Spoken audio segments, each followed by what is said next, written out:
All right, so we just got out of It Chapter 2, long enough to come and gorge ourselves on big burritos at Qdoba. And now Jeremy's going to tell you guys his thoughts on It Chapter 2. Go ahead, Bubba. What were your thoughts on It Chapter 2? Showing a little girl, little boy. Your favorite parts were Pennywise killing the little girl and the little boy, right? Right. Yeah, you like the mean, evil, bloody stuff, right? Mean, evil, bloody stuff. That's your favorite, right? Right. Okay. What's your overall thoughts on It Chapter 2? Thumbs up. Thumbs up? Okay, you give it thumbs up. And your favorite parts are Pennywise eating children. Eating children. Yes. All right, there you go. They're like the mimics directed by Tommy Lee Wallace. You think the mini-series was better, right? Right. Okay. All right. Well, there you go. Jeremy's thoughts on It Chapter 2. Yes. Say peace. Peace. Hey, what's up, people? Pizowell here, and today I want to talk to you guys about It Chapter 2. But before I dive into the review, I do want to say that there could be some minor spoilers in this review, although this is a film based on an extremely popular best-selling novel that has already been adapted once for the small screen. So I think most people pretty much know how this movie's going to play out, but still, there may be minor spoilers in this review. You've been warned. If you're familiar with my channel, you know that I absolutely loved It Chapter 1. I loved virtually everything about that movie. So I went into It Chapter 2 with admittedly high hopes. I've been looking forward to this movie literally since It Chapter 1 ended. I could have dove into It Chapter 2 literally after the end of It Chapter 1. I loved that movie so much. I loved the characters. I loved the chemistry between the characters. I loved the storytelling. I loved the tone of the movie. I loved Bill Skarsgård's performance as Pennywise. I just loved everything about the movie that I was ready to dive into It Chapter 2 immediately after the first film ended. But maybe my expectations were a bit too high for It Chapter 2, because now that I've seen the film, I am very, very disappointed. Most of my issues with It Chapter 2 take place at the cellular level, the foundation for the storytelling in this film, which just feels off to me. And I got that feeling literally at the very beginning of It Chapter 2. The opening sequence of this film just feels so rushed and kind of half-hearted, and halfway realized that it felt to me like this whole sequence was either shot as part of pickups or reshoots and was tacked on to the beginning of the film. Then we're introduced to the Adult Losers Club. And if you're familiar with the novel, or if you're familiar with the miniseries that was directed by Tommy Lee Wallace, you know that the weakest part of the It story is the part that deals with the Adult Losers Club. And here in It Chapter 2, it's the weakest part of It Chapter 2 also, but it's almost as if the filmmakers here realized that.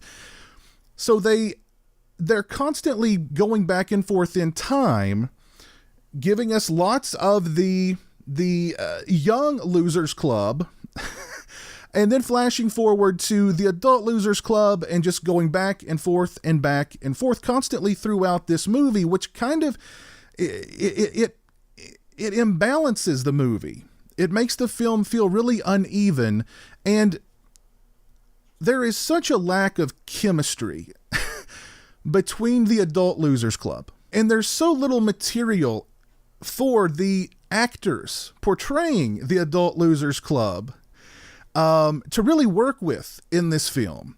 And you have a fantastic cast here. You've got Jessica Chastain, you've got James McAvoy, you've got Bill Hader, you've got they did a wonderful job casting the Adult Losers Club, but then they just don't give them any material. Jessica Chastain sleepwalks through this film. James McAvoy, it's almost like he understands that he doesn't have a lot to work with here, so he just overacts in order to I don't know, to cover the fact up that he just doesn't have a whole lot to work with. And all this flashing back and forth only reminds you of how much better It Chapter 1 was than the movie that you're watching, because these young actors, they have so much chemistry between them.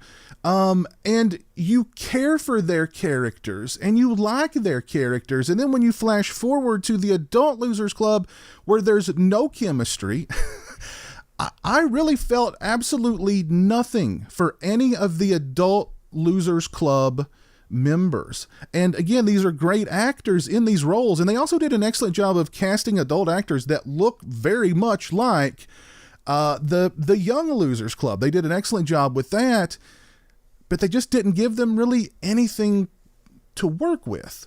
And a lot has been said about the movie's runtime, which the movie is nearly 3 hours in length. And the one good thing I will say is that, at least to me, it didn't feel like it was 3 hours in length. Now, there were some boring stretches in the movie, but at the same time, despite the movie's length, there still felt like there was a lot missing here. And that's odd to say in such a long movie that, it felt like there was just something missing. And thinking back over the movie, I'm trying to think, like, how did they fill all this time and yet give us so little? And speaking of giving us so little, Pennywise, the face of this movie, is given nothing. Absolutely nothing. If you thought Pennywise was sparsely used in It Chapter 1, it felt like he had about half as much screen time here. At least to me. We have an extremely neutered Pennywise in this film. There's one really nice sequence involving Pennywise in this film, and you see that sequence in the trailer. So that sequence has kind of been spoiled, but that's the best Pennywise sequence in this entire movie. Or sequence that involves Bill Skarsgård as Pennywise. Now, there's another really great sequence in this movie that we have also already seen involving Bev, Jessica Chastain's character, going to revisit her childhood home, but there's an old woman there, and the old woman is not really an old woman. That's a great sequence, but we've already seen that sequence, so we know how that one's going to turn out. And then at the end of the film, we get an absolutely god-awful CGI form of Pennywise. And I don't even consider this to be Pennywise. That's on screen a lot, but is just awful. And Pennywise's demise in this film is beyond lame. It's insulting. Everything that they did for Pennywise in It Chapter 1, they've miterated upon in It Chapter 2. It is a travesty. The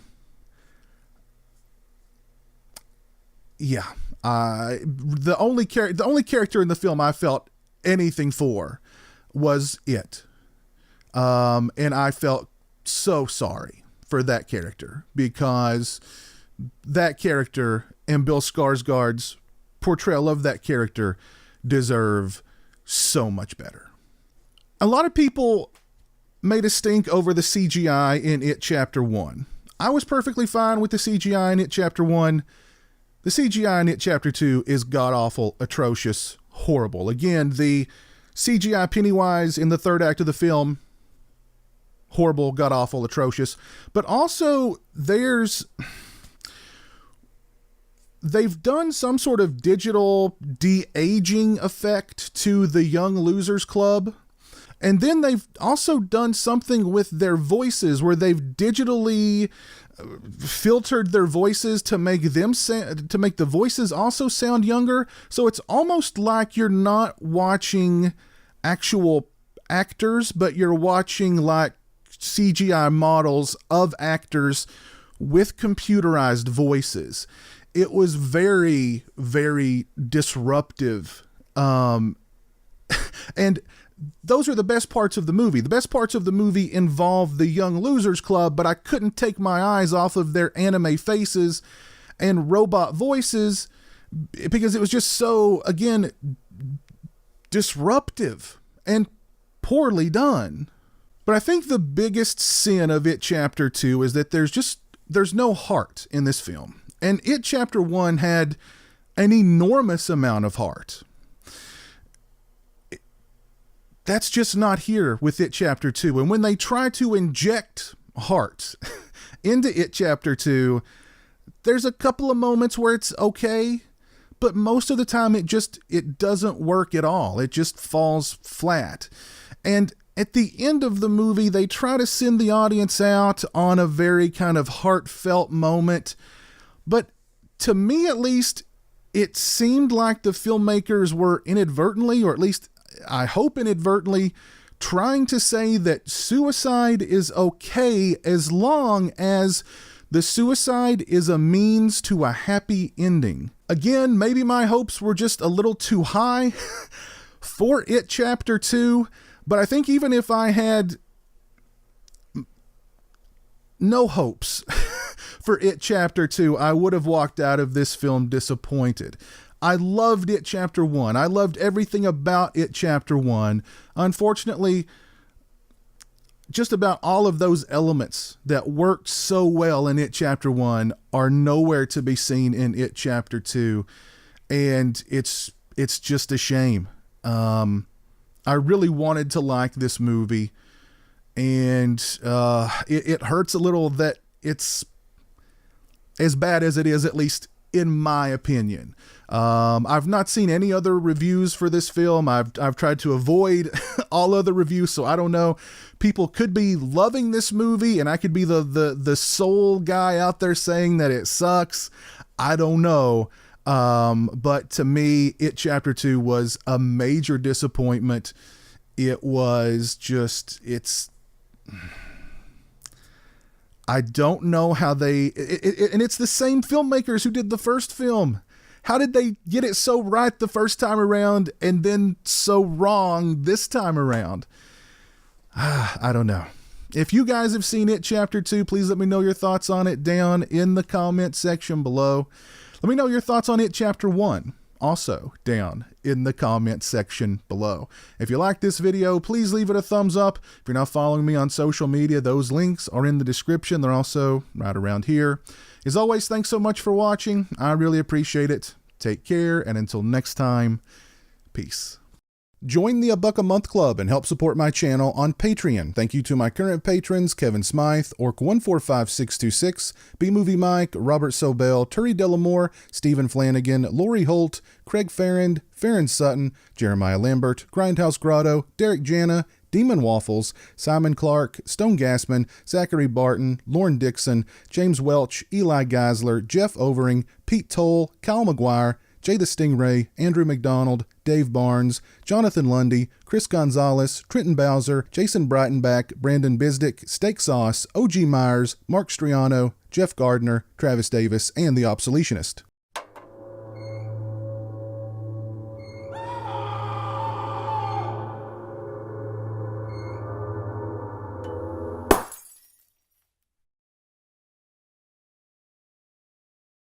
Say hello to the internet, Jeremy. Hello to the internet.